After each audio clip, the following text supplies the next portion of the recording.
ओम नमो नारायणा।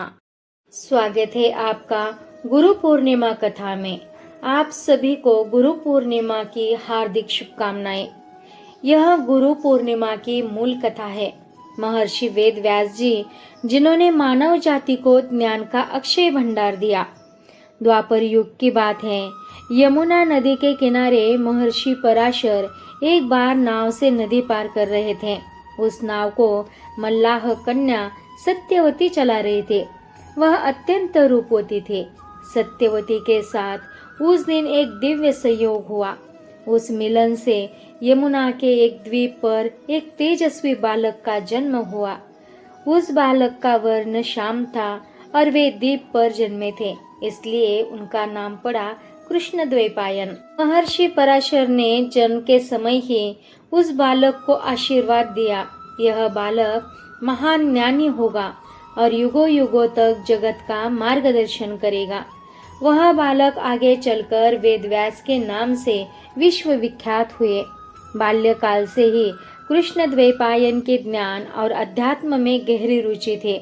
उन्हें संसार की भोग लीला में कोई आकर्षण नहीं था। उनके मन में सदा एक ही प्रश्न उठता था कि इस संसार का सत्य क्या है, ईश्वर कौन है, जीव और ब्रह्म का संबंध क्या है। एक दिन उन्होंने अपनी माता सत्यवती से कहा, माँ, मुझे वन जाकर तपस्या करनी है, ईश्वर के दर्शन करने हैं, ज्ञान की खोज करनी है। माता सत्यवती पहले तो राजी नहीं हुई। उन्होंने बालक को रोकने का प्रयास किया, परंतु कृष्ण द्वैपायन की जिद देखकर अंततः माँ का हृदय पिघल गया। माँ ने कहा, जाओ पुत्र, जो तुम्हारा लक्ष्य है वह पूरा करो, पर जब भी घर का स्मरण आए तो लौट आना। कृष्ण द्वैपायन ने माँ के चरण स्पर्श किए। माँ की आंखों में आंसू आ गए और वे वन की ओर चल पड़े।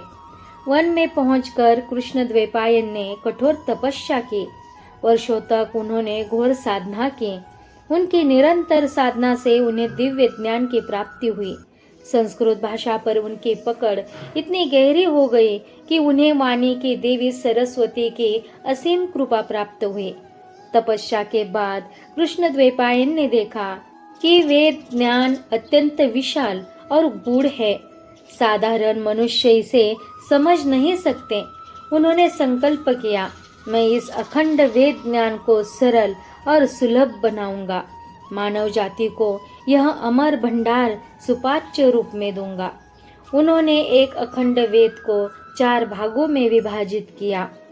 वो 4 भाग यानी ऋग्वेद ज्ञान और स्तुति के मंत्र, यजुर्वेद यानी यज्ञ और कर्म के मंत्र, सामवेद संगीत और उपासना के मंत्र, अथर्ववेद जीवन रक्षा और विज्ञान के मंत्र। इसीलिए वे वेद व्यास यानी वेदों को व्यवस्थित करने वाले कहलाए। केवल वेद विभाजन से उनका हृदय संतुष्ट नहीं हुआ। उन्होंने देखा कि वेद को समझने के लिए गहन विद्वत्ता चाहिए, परंतु आम जन, स्त्रियां और श्रम करने वाले वे वेद का अध्ययन कैसे करें। महाभारत, जिसे पंचम वेद कहते हैं, इससे धर्म, अर्थ, काम, मोक्ष 4 पुरुषार्थों का वर्णन है। इसी में श्रीमद् भगवद गीता समाहित है। 18 महापुराण, ब्रह्म पुराण, विष्णु पुराण, शिव पुराण, भागवत पुराण सहित 18 पुराण, इनमें सृष्टि, देवता, तीर्थ, व्रत, आचार सबका ज्ञान है। ब्रह्म सूत्र वेदांत दर्शन का आधार ग्रंथ। इसमें ब्रह्मा और जीव के संबंध की विवेचना है। महर्षि वेदव्यास को भगवान विष्णु का अंशावतार माना जाता है। उन्हें अमरत्व का वरदान प्राप्त है। वे आज भी किसी न किसी रूप में इस सृष्टि में उपस्थित है। जिस आषाढ़ शुक्ल पूर्णिमा के दिन महर्षि वेदव्यास का जन्म हुआ था, उसी दिन से उनके शिष्यों ने गुरु पूर्णिमा मनाने की परंपरा आरंभ की। महर्षि व्यास के शिष्यों ने उनके लिए एक ऊंचा आसन बनाया और उनकी पूजा की। तब से यह व्यासपीठ की परंपरा चले। हर गुरु के लिए व्यासपीठ यह संदेश देता है कि हर सच्चा गुरु व्यास परंपरा का वाहक है। हे महर्षि वेदव्यास, आप हम सब के आदि गुरु हैं। आपने मानव जाति को जो ज्ञान दिया वह अनंत है, अमूल्य है। आपके चरणों में हमारा कोटि कोटि प्रणाम है। जय गुरुदेव, जय महर्षि वेदव्यास जी। हम गुरु पूर्णिमा की और एक कथा सुनते हैं। यह कथा उस शिष्य की है जिसने अपने प्राण देकर भी गुरु आज्ञा का पालन किया। प्राचीन काल में गोदावरी नदी के तट पर महर्षि धौम्य का आश्रम था। वे एक महान गुरु थे। उनके अनेक आश्रम में अनेक शिष्य विद्या अध्ययन करते थे। उनके शिष्यों में एक था आरुणि। वह स्वभाव से अत्यंत सरल, विनम्र और गुरु भक्त था। गुरु जो कहें उसे वह सिर आंखों पर रखता। गुरु सेवा उसके लिए सबसे बड़ा धर्म था। एक बार आश्रम के खेत में बहुत वर्षा हो गई। खेत की मेड़ टूट गई थी। पानी से फसल डूब सकती थी। महर्षि धौम्य ने अपने शिष्य को बुलाया और कहा, कोई जाकर खेत की टूटी मेड़ बांध दो, फसल बर्बाद हो जाएगी। किसी शिष्य ने नहीं कहा, पर आरुणि तत्काल उठ खड़ा हुआ। गुरुदेव, मैं जाता हूँ। आरुणि खेत पर पहुंचा। उसने मेड़ बांधने की कोशिश की। मिट्टी, पत्थर, लकड़ी सब लगाया, परंतु वर्षा इतनी तेज थी कि मेड़ बनती और बह जाती। आरुणि बहुत देर तक प्रयास करता रहा। रात हो गई, वर्षा नहीं रुकी। तब आरुणि के मन में एक विचार आया, यदि मिट्टी और पत्थर से मेड़ नहीं बन रही है तो मैं स्वयं मेड़ बन जाता हूँ। आरुणि उस टूटी मेड़ पर लेट गया। उसका शरीर मेड़ बन गया। पानी का बहाव रुक गया। फसल बच गई। रात भर वह ठंडे पानी में उस मेड़ पर लेटा रहा। उसे सर्दी लग गई थी, थकान थी, भूख थी, पर वह टस से मस नहीं हुआ। गुरु की खेत की फसल बचानी थी। अगले दिन प्रातः गुरु धौम्य ने देखा आरुणि वापस नहीं आया। उन्होंने शिष्यों से पूछा। एक शिष्य ने बताया, गुरुदेव, आरुणि कल से संध्या को खेत की मेड़ बांधने गया था, तब से नहीं लौटा है। महर्षि धौम्य व्यग्र हो उठे। वे सभी शिष्यों के साथ खेत की ओर दौड़े। खेत पर पहुंचे तो देखा आरुणि उस टूटी मेड़ पर सर्दी में लेटा हुआ है। उसका शरीर अकड़ गया था, चेहरा पीला पड़ गया था, परंतु वह अपनी जगह से नहीं हिला था। उन्होंने आरुणि को उठाया, अपने हाथों से उसके शरीर को गर्म किया। आरुणि ने होश में आते ही पहला काम किया, गुरु के चरणों में लेट गया। बोला, गुरुदेव, मेड़ बंध गई, फसल बच गई। गुरु धौम्य के नेत्रों से प्रेम और गर्व के आंसू बह रहे थे। उन्होंने आरुणि के सिर पर हाथ रखकर आशीर्वाद दिया। हे आरुणि, तुमने आज मुझे दिखाया है कि सच्ची गुरु भक्ति क्या होती है। तुम्हारी यह निष्ठा और समर्पण अमर रहेगा। मैं तुम्हें आशीर्वाद देता हूँ। तुम जो ज्ञान पाना चाहते हो वह सब तुम्हें प्राप्त होगा। तुम एक महान आचार्य बनोगे। गुरु धौम्य का यह आशीर्वाद सत्य हुआ। आरुणि आगे चलकर उद्दालक आरुणि नाम से विख्यात हुए।